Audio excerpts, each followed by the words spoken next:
เราสิมาแนะนำเกี่ยวกับตัวสร้าง user เนาะอยู่หลังบ้านเลยเนาะเติมกับพนักงานใหม่เพิ่นอาจจะบ่เข้าใจแต่เราสิเริ่มเบสิกไปเลยเนาะทำอิฐเนี่ยเราจะเว้าเรื่องการเข้าหลังบ้านมันเข้าทางเว็บไซต์มันจะเข้าทาง Google บ่เข้า Firefox ก็ได้แต่ว่าเขาจะเน้นตัวทาง Google เนาะอันนี้สมมุติว่าโดเมนของห้างอันนี้เป็นของโดเมนของเราเนาะเราจะใส่โดเมนตัวนี้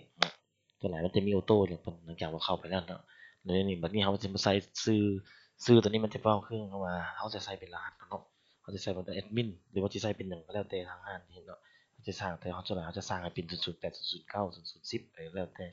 อันนี้เป็นพาสเวิร์ดตัวที่เขาจะส่งให้ลูกค้าเนาะส่งลูกค้าแล้วมันเราเรียนเขาเข้าไปนี้เข้าไปพาสเวิร์ดแล้วเข้าไปรหัสปกติตัวนี้เป็นขั้นตอนการสร้างยูเซอร์ให้พนักงานแต่ละคนเนาะอันนี้เขาจะสร้างทางนี้อันนี้ใช้เวลาหน่อยนึงมันจะโหลดมาแล้วมันจะเป็นหน้าตาตัวนี้หน้าตาตัวนี้มาแล้วเนาะแล้วเขาจะมาเข้าตัวใดเพื่อจะสร้างยูเซอร์ให้กับพนักงานผู้ใดผู้หนึงเนาะเป็นแอดมินก็นะจะเข้าอยู่หมวดหมู่นี้เขาอยู่หมวดหมู่ตัวนี้แล้วเขามากดเข้าพนักงานนี้กดเข้าพนักงานเพื่อเขาจะสร้างยูเซอร์ให้กับพนักงานผู้หนึงสูงดอกเดียวเขาจะเพิ่มเนาะเพิ่มเนี่ยก็หมายว่ายูเซอร์ของพนักงานแต่ละคนมันจะเป็นชื่อรหัสมาชื่อเนมนะที่ใส่สัญลักษณ์อาจจะง่ายกว่าเนาะหาเป็นนี่เอ็นว่าเท่าซักเท่านั้นเดี๋ยวตีเนี่ยใส่ชื่อนี่เพราะเขาจะใส่เป็นยูเซอร์เป็นเสี่ยวเป็นชื่อนะสมมติเราจะเพิ่มพนักงานผู้นึงเป็นแอดมินเลยเนาะเขาจะใส่ในที่พนักงานจะเป็นออโต้มาให้แต่เขาจะบ่เขาจะเป็น0 4ตัวแล้วก็9เนาะเนี่ยมันจะเด้งมาตรงนี้0ถึง9นี้แล้วเขาจะใส่เพศหญิงเพศชายแล้วแต่ใส่ชื่อเขาจะใส่ว่าอ่าเขาจะใส่อย่างใส่ชื่อคนนั้นเท่าก่อนเท่านางเก่งก็ได้เท่าเก่งก็ได้ใส่เท่าเก่งเท่าเก่งเนาะมันจะออกเป็นชื่อทุกค่าอยู่บนแอดมินนี้ตัวนี้หลังจากนั้นอันนี้มันเป็นรายสาขาแต่พอจะเน้นว่าให้เลือกเป็นติ๊กที่วัน3ขีดอยู่นี้เฮ็ดให้เราเป็นแอดมินเลยเนาะควบคุมระบบนี่ภายในนี่แต่วันนี้มันเป็นรายสาขามันต้องว่ามันจะเป็นควบคุมภายในนี่เนาะตัวภายในแต่มันจะจะเป็นแอดมินอยู่นี่เนาะอันนี้มันหลายยูเซอร์แล้วมันจะ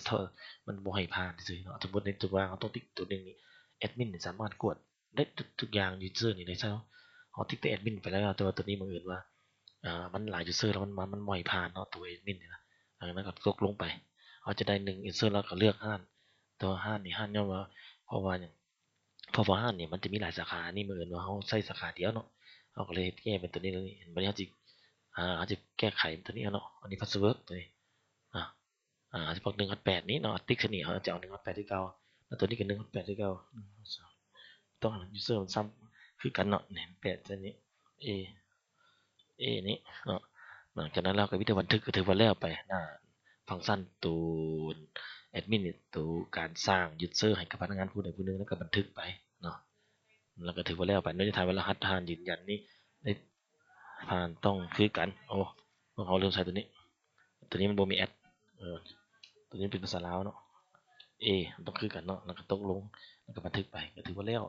เขาได้ยูเซอร์1ก็ถือว่าจบไปแล้วเนาะก็ถือว่าแล้วหน้าตาของการวิธีการสร้างยูเซอร์ให้กับพนักงานผู้ใดผู้หนึ่งเนาะใน009ที่ออกมาเลยเนาะ009มันจะเรียงมาอยู่เนาะอยู่แถวนี้แหละ08 1 2 3 4 009ก็ได้ขอซอกกันนะโอ้อันซุปเปอร์แซบเอาสิเอาใส่ซุปเปอร์แซบเนาะต้องติ๊กมันถึกสื่ออันนี้มันเป็นไรเนี่ย009ตัวนี้เนาะถือว่าได้1ยูเซอร์ของอันนั้นถือว่าแล้วก็ถือว่าบ่มีหยังก็ถือว่าแล้วกับวิธีการสร้างยูเซอร์ให้พนักงานผู้ใดผู้หนึ่งซื่อเจ้า